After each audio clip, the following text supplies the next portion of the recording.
There are 10 habits in my life that have been absolutely critical to maintain the discipline I needed to grow and sell 6, 7, and 8-figure companies during my career. So habit number 1 is this: goal setting. I have made it a habit to set SMART goals: specific, measurable, achievable, relevant, and time-bound goals. It's more than just an aspiration for me. It's about providing myself a clear direction and a motivation. So I begin each day by reviewing the goals that I have in that season of life, and I identify the key tasks that I need to accomplish that day. That very day. I take it a day at a time. Not too long ago, I recorded the podcast called Wealthy Business Owners Are Weird. And I shared that most successful business owners spend up to 2 hours per day dreaming about their vision or about their goals. And there I am pointing toward my vision again. I'm all the time thinking about my vision. And that's not uncommon. We've made it a habit for ourselves as successful entrepreneurs to say, where do I want to be and what am I going to do today to drive myself, my team, my company to that destination? That's the first habit. Now, the second habit is this: we're continuously learning. In our fast evolving world, staying updated with the latest trends and technologies is crucial. Every day, I make it a point to engage with some new learning. I try to learn something new every day. Now, for me, I like to read. I've been reading a book a week since I was about 16 years old. So I do that in the morning time. I do it on the weekends. And for me, I drive 45 minutes to the office when I come to the office. So I've got about an hour and a half, 2 or 3 times a week that I have quiet time. And during that time, I listen to podcasts. I'll turn a YouTube video on and listen to it as we're riding down the road. I do each of these activities as a way for me to contribute to my continuation of learning. Friends, I believe that every day I need to learn something new. I make it a priority of mine. It's a habit of mine. Now look, defining and managing your goals alongside with continuous learning, these are what I call foundational habits. They're going to influence all the other habits I'm about to talk about. So let's continue. Habit number 3 for me is customer focus. Understanding and obsessing over my customers' needs is critical for tailoring my products, my services, and enhancing customer satisfaction and building loyalty. I love to talk to my targeted customers. I like to talk to them at events. I like to talk to them through social media. I like to have coffee with them. I really want to understand their particular pain points. I want to grasp their needs and anticipate the future needs they're going to have even before they think about it. It's a habit of mine, and many professionals who have reached a 7 or 8-figure business value, they obsess over their clients' habits more than the customers do themselves. That's an important habit. Your business has become a source of stress and frustration because you are working harder than ever before, but your growth has flatlined. That's because what got you here won't take you where you want to be. You see, there are thousands of books and coaches promising solutions for growing your business, but none of them address the root issues that are keeping you shackled by your business while halting its growth. Value Growth Academy is the key you've been looking for. It offers actionable strategies to eliminating your stress and frustration while maximizing your business's value. Increase your income, free up your time, and finally enjoy life. Don't wait. Your opportunity to transform your business and life is here. Visit justingoodbread.com/academy and apply today.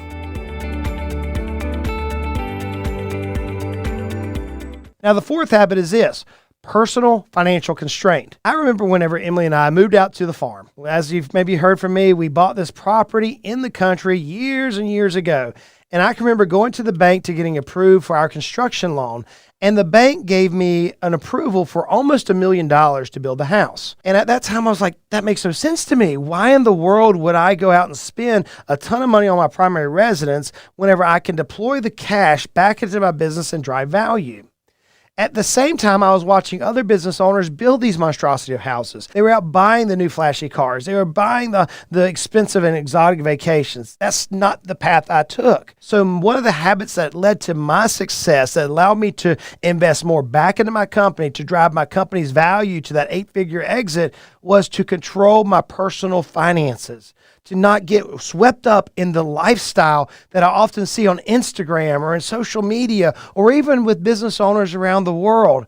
Let me challenge you. Do you really need to live the lifestyle you're living now? I love Dave Ramsey's quote. He used to say, and he probably still does, live like no one else, so later you can live like no one else. This is an exact mantra that Emily and I took in our own lives. We decided that we were going to control our finances, live like no one else, and trust me, we did. We lived on love, brother. We lived on love and duct tape and lima beans. We had a good time. But then when we had our 8-figure exit, we maintained it. Actually, we increased our lifestyle, and now we're flying around the world. We're having a blast. We're taking months off at a time. We're spending time fishing. We're inviting people to houses and things that we now own. It's amazing. We would never have accomplished that, and I would have been wrapped up in the masses if I didn't control my financial life. So then we reached habit number 5.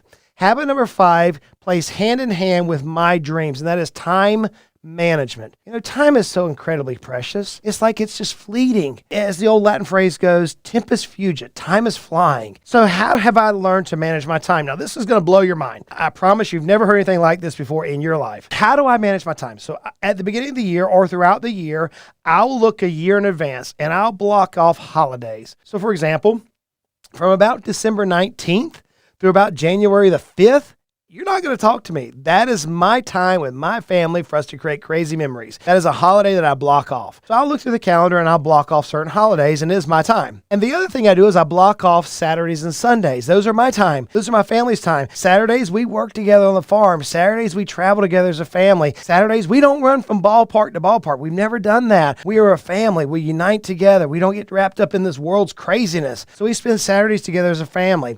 And Sundays, we go to church together as a family. And then at night and Sunday afternoon, Emily and I sit on the back swing or sit on the couch with a book and a movie. And we talk together and we laugh together and we create mine and her date time together. We'll go out to dinner together on our Sunday nights. Our Wednesday nights, we block it off from about 6 o'clock on. That's mine and Emily's date night. You'll find us at a local restaurant we love to go to. So I'll block off my weekends. And then I'm going to block off family vacation. So we look in advance and we say, hey, we want to travel to Florida for the month of June in 2024. We want to have a couple of people come down. We want to go fishing together. We want to have our advisor fishing trip that we do, or our client fishing trip that we do every year. And that's where we have a bunch of clients come together and we go fishing and we talk about their business. It's a lot of fun.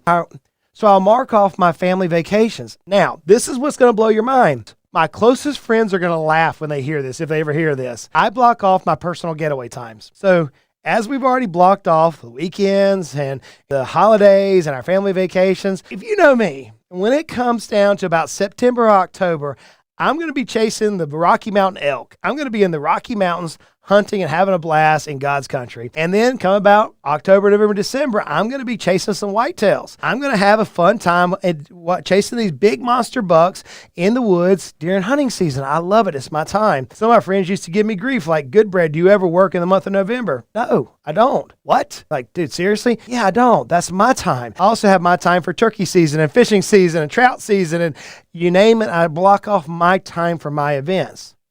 And then I block off my speaking and my coaching events. So I get asked to speak around the country. I've been already on stage multiple times this year. I love to communicate with business owners. So if I have a speaking event, I block it off. If I have a coaching event, we're actually putting together a coaching event where we're going to go to Panama next year, bring a bunch of our clients down and have a mastermind group, and then maybe go out and catch some sailfish and some marlin. That's what we're hoping for. You're like, dude, when do you ever work? Oh, I'm not done yet. I then block off Mondays and Fridays. You see, I've learned that I have to work on my business versus working in my business. And I can remember years ago when I said, I'm going to block off my Mondays and Fridays, and that has nothing to do with production or client experience or customer experience. Nope, those are my days to work in my business. So if you're tracking what I'm saying here on time management, I literally am working Tuesday, Wednesdays, and Thursdays in a very short period of time per year. And you're like, dude, how in the world are you able to produce what you produce? During COVID, we learned some very important lessons. Several businesses around the country were closed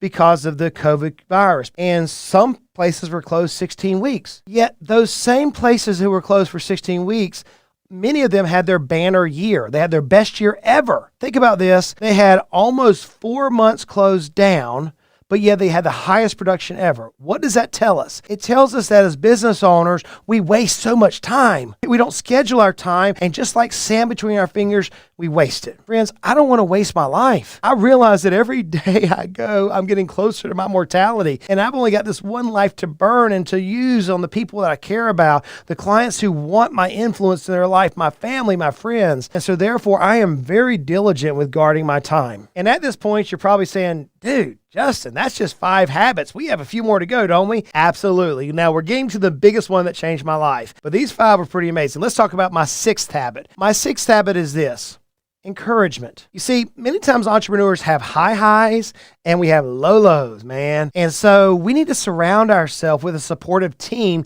that lifts us up and drives us forward to our goal. So I have a team around me. My first one is my wife. Man, Emily has been my rock. She has been my confidant. When no one else believed on me except for my mama and my wife, Emily stood by my side. When people doubted me and they shot darts at me, she was my rock. And she sees everything I can see, plus more. She has been that staple in my life. But it's not just been her. My employees oftentimes come alongside and they end up being the pillars that hold me up. They know where I want to be. They understand my mission. They see it. And they come alongside me and they're like, man, Justin, we got this. You got this. Let's roll. We have one of our team members. She often says, go team. I love it. I love it because she understands where we're going. You know, my friends have been my confidant many times. Not all my friends understand me, but those who are business owners, they lean into me.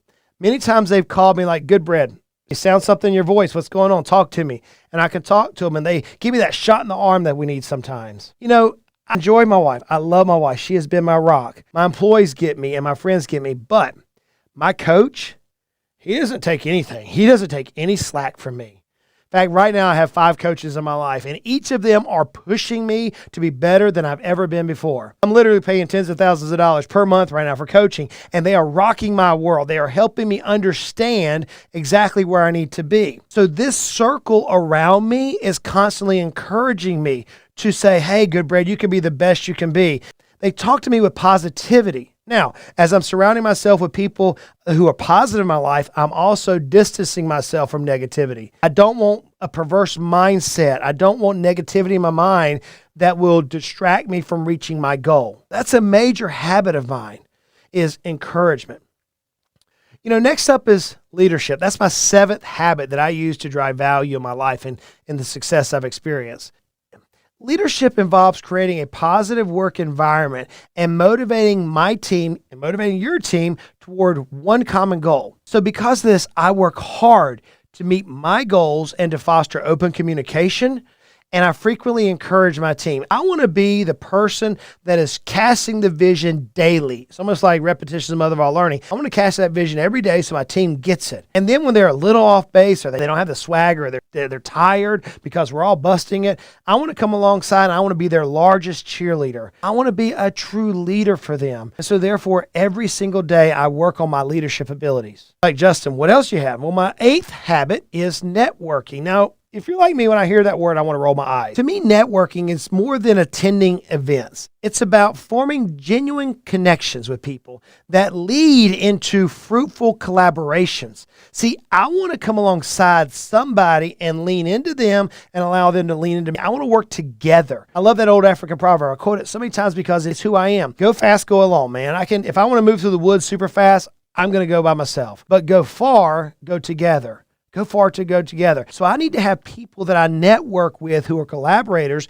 who are going to help me go the distance. So I'm actively working on networking inside and outside of my industry. I aim to meet 1 new person per week. That's my goal, 1 new person per week, and often it's through social media. Now, we've almost got to number 10, but before we get there, we have number 9, and that is health and wellness. My health and my wellness have become a habit for me in about the last 15 years. So I'm 45 years old right now, about age 30. My kids were small, and I can remember trying to walk up a hill in East Tennessee, and I couldn't breathe. And I was watching my dad's demise at that point. I'm like, I'm not going to be this guy. I want to be there to walk my daughter down the aisle. I want to be there to hold my grandbabies. So I began working very diligently on my physical and my mental health. So for physical, I have a fitness coach. I have a diet coach. They both help me stay in shape and eat correctly. They hold me accountable to that. I also focus on my mental health. You know, if my mind's not right, then I can't perform at the best in my peak performance. If I have stinking thinking, as Zig Ziglar said,